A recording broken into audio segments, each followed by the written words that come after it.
தேர்தல் அறிக்கை தங்கை கனிமொழி தலைமையில தயாராகி கொண்டிருக்கிறது. விரைவில் அது வெளியிட போறோம். சமீபமா கவனிச்சீங்களா? மற்ற அரசியல் கட்சிகள் எல்லாம் ஏதோ இன்ஸ்டால்மெண்ட்ல தேர்தல் அறிக்கையை வெளியிட்டு இருக்காங்க. அதுல என்ன அறிவிக்கிறாங்க? நம்முடைய திராவிட மாடல் சார்பில் நாம் நிறைவேற்றி கொண்டிருக்கக்கூடிய திட்டங்களை டாப் அப் பண்ணி அப்படியே காப்பி எடுத்து அறிவிக்கிறாங்க. அவ்வளவுதான். ஏன்னா அவங்களுக்கும் வேற வழி இல்லை. நம்ம ஆட்சியில நிறைவேற்றிருக்கக்கூடிய திட்டங்களை இனி யாராலும் மாற்ற முடியாது, எவராலும் நிறுத்த முடியாது. யோசிச்சு பாருங்க. நாம வழங்குகிற மகளிர் உரிமை தொகையை யாராலும் நிறுத்த முடியுமா? முடியவே முடியாது. அப்படி அவங்க நினைச்சால அவங்க வீட்டு பெண்களை அவங்களுக்கு கட்சிக்கு ஓட்டு போட மாட்டாங்க, வீட்டை விட்டு வெளில அனுப்பிச்சிடுவாங்க. அதனாலதான் இப்ப அதிகப்படுத்தி அறிவிக்கிறாங்க. அடுத்து பள்ளி குழந்தைகளுக்கான காலை உணவு திட்டத்தை யாராவது கை வைக்க முடியுமா? சொல்லுங்க, முடியுமா? அந்த குழந்தைகளை பட்டினி போட்டா தமிழ்நாட்டு மக்கள் அவங்க சும்மா விட மாட்டாங்க. அதே மாதிரி பெண்களுக்கான விடியல் பயண திட்டத்தை அவங்களால மாற்ற முடியுமா? முடியாது. இன்னும் இருக்கு. உயர்கல்விக்கு உறுதுணையா இருக்கிற புதுமை பெண் திட்டம், தமிழ் புதல்வன் திட்டம், நான் முதல்வன் திட்டம், இதையெல்லாம் தடுக்கவோ நிறுத்தவோ எந்த கட்சியாவது யோசிக்க முடியுமா? முடியாது. அது மட்டுமல்ல, முதியவர்களுக்கு வீடு தேடி ரேஷன் தரக்கூடிய தாயுமானவர் திட்டம், வீடு தேடி மருத்துவம் தரக்கூடிய மக்களை தேடி மருத்துவம் திட்டம், இதையெல்லாம் தொடர மாட்டோம் எந்த கட்சியாவது வாய் திறக்க முடியுமா? முடியுமா? சொல்லுங்க. இப்படி எவராலும் மாற்ற முடியாத திட்டங்கள் தான் இந்த முத்துவேல் கருணாநிதி ஸ்டாலினுடைய திட்டங்கள்.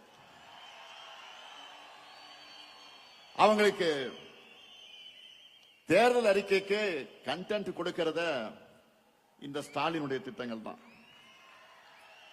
அதனால்தான் உறுதியோடு சொல்றேன், இந்த திட்டங்கள் தமிழ்நாட்டில் இருக்கிற வரைக்கும் இந்த முத்துவேல் கருணாநிதி ஸ்டாலின் தான் தமிழ்நாட்டை ஆளுவான். நாம இவ்வளவையும் செஞ்சுட்டு மக்கள் கிட்ட வாக்கு கேட்கிறோம். ஆனா அதிமுக கூட்டணி சாரி அப்படி சொன்னா மோடி அமித்ஷாவும் கோச்சிப்பாங்க. என்டிஏ கூட்டணி சொல்லணும். கூட்டணிக்கு பேர் வைக்க கூட முடியாத நிலையில தான் இன்றைக்கு அதிமுக இருக்கு.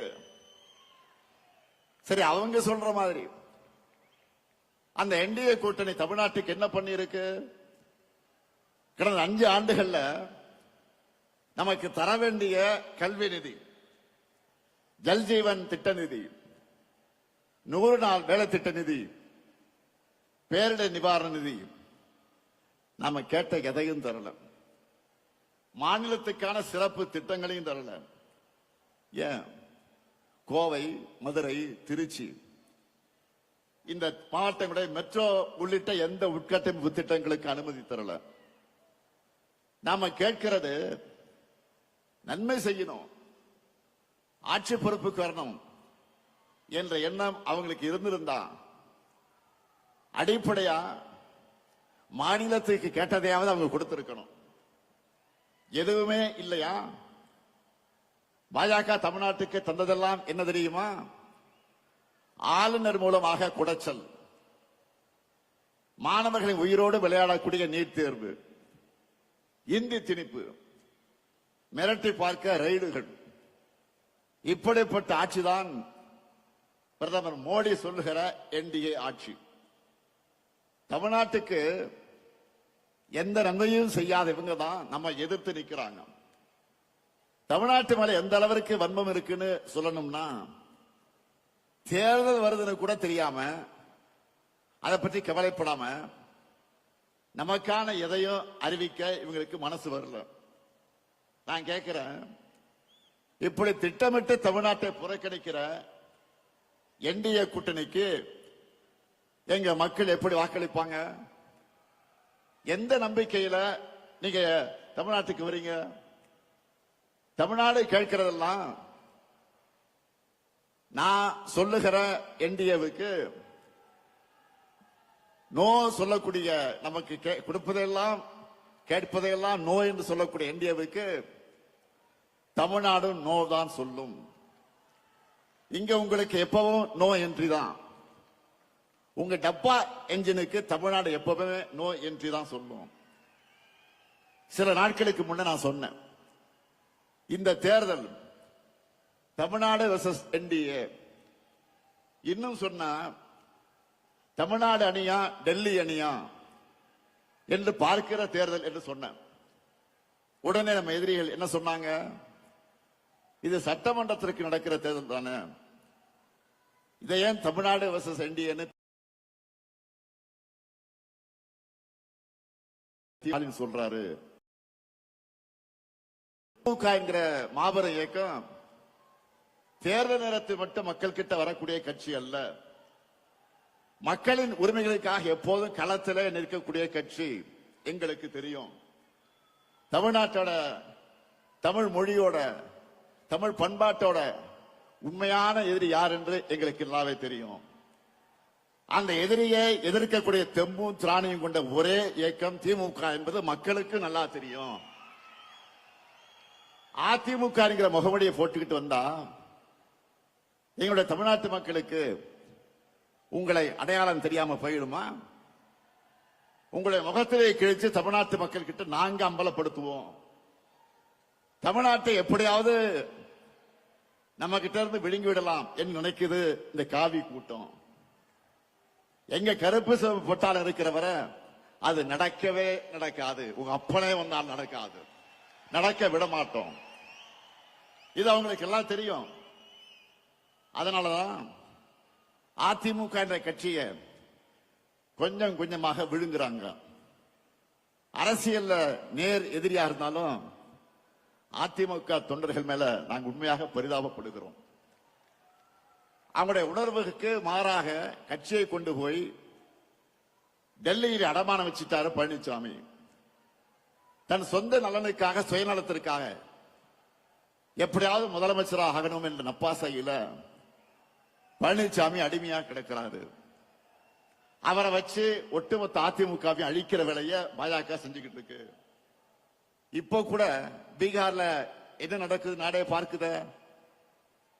பீகார் மாநிலத்தில் இதுவரை பாஜக முதலமைச்சர் இருந்ததே கிடையாது. நிதிஷ்குமார் அவர்களை முன்னிறுத்தி தேர்தலை ஜெயிச்சுட்டு இப்ப காரியம் ஆனதும் அவரை ஓரங்கட்டிட்டு பாஜக முதலமைச்சரை உள்ள கொண்டு வர போறாங்க. இதையே தான் தமிழ்நாட்டிலும் பண்ணலாம்னு ட்ரை பண்றாங்க. நான் அடிச்சு சொல்றேன், சேலஞ்ச் பண்ணி சொல்றேன், இந்த முத்துவேல் கருணாநிதி ஸ்டாலினும் எங்க திமுக இருக்கிறவரை பாஜகவால் தமிழ்நாட்டை ஆள முடியவே முடியாது. நீங்க அந்தர்பல்ட்டி அடிச்சாலும், என்ன முகமடி போட்டு கொண்டு வந்தாலும், புதுசா யாரை கூட்டிக்கிட்டு வந்தாலும், எத்தனை ஏவல் அமைப்புகளை வச்சு மிரட்டி பார்த்தாலும் தமிழ்நாடு எப்பவுமே உங்களுக்கு அவுட் ஆஃப் கண்ட்ரோல் தான். நாங்கள் பார்க்காத படையெடுப்பா, திமுக பார்க்காத மிரட்டலாம். நீங்க இந்தியா மேப்பில் இருக்க எந்த மாநிலத்து மேல வேணும்னாலும் காவி அடிச்சிடலாம். ஆனா தமிழ்நாட்டில் உங்க பாச்சா பலிக்கவே பலிக்காது. இங்க எப்பவுமே நாங்க தான், எங்க மண்ணில் நாங்க தான் ஜெயிப்போம், நாங்க மட்டும்தான் ஜெயிப்போம்.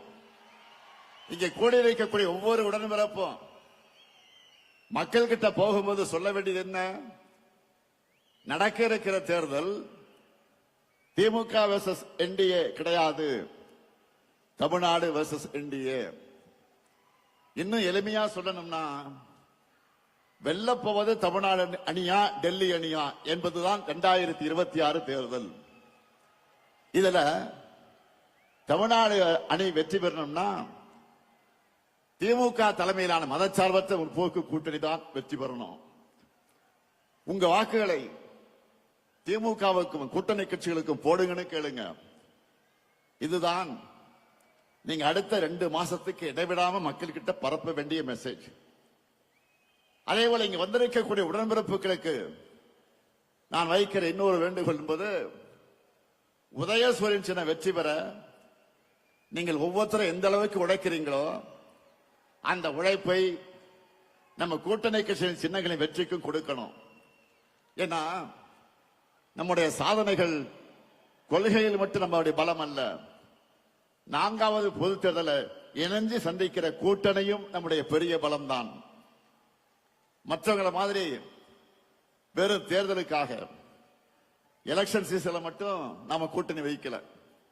கொள்கையின் அடிப்படையில் கொள்கை தோழர்களான கூட்டணி கட்சி அந்த வேட்பாளருக்கு நீங்க களத்தில் கடுமையா உழைக்கணும் என்று நான் கேட்டுக்கொள்கிறேன். மக்களை போய் சந்திக்கிற நீங்க இன்னொரு விஷயத்தையும் சொல்லுங்க. தமிழ்நாட்டில் இதுவரை பேரறிஞர் அண்ணா, முத்தமிழறிஞர் கலைஞர், மக்கள் தலைவர் எம்ஜிஆர், அம்மையார் ஜெயலலிதா ஆகியோர் முதலமைச்சராகணும் என ஓட்டு போட்டு மக்கள் தேர்ந்தெடுத்தாங்க. நல்லா கவனிங்க, மறுபடியும் சொல்றேன். பேரறிஞர் அண்ணா, முத்தமிழறிஞர் கலைஞர், மக்கள் தலைவர் எம்ஜிஆர், அம்மையார் ஜெயலலிதா ஆகியோர் முதலமைச்சர் ஆகணும் என ஓட்டு போட்டு தேர்ந்தெடுத்தீங்க. அவங்களுக்கு பிறகு நீங்க ஓட்டு போட்டு ஜெயிக்க வச்சது இந்த ஸ்டாலினை தான்.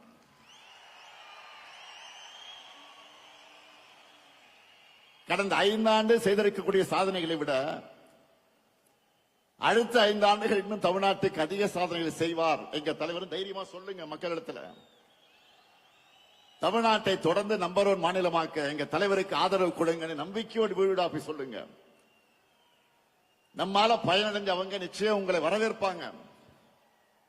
இந்த ஸ்டாலின் தலைமையிலான திராவிட மாடல் ஆட்சி தான் சொன்னதை செய்யும், சொல்லாததையும் செய்யும் என்பது மக்களுக்கு நல்லா தெரியும். அதனால தேர்தலுக்காக உழைக்க நான் ரெடி, நீங்க ரெடியா? நம் மண் மொழி மக்களை காக்க நான் ரெடி, நீங்க ரெடியா? திராவிட மாடல் 2.0க்கு நான் ரெடி, நீங்க ரெடியா? நம்முடைய வெற்றி கழகத்தோட வெற்றி மட்டுமல்ல, ஒட்டுமொத்த தமிழ்நாட்டின் வெற்றி. அதை உணர்ந்து உழைக்கணும். 7வது முறையும் நாம தான், இனி எப்போது நாம தான். திருச்சியின் எழுச்சி தமிழ்நாடு எங்கும் பரவட்டும், திராவிட மாடல் நல்லாட்சி தொடரட்டும். மீண்டும் மீண்டும்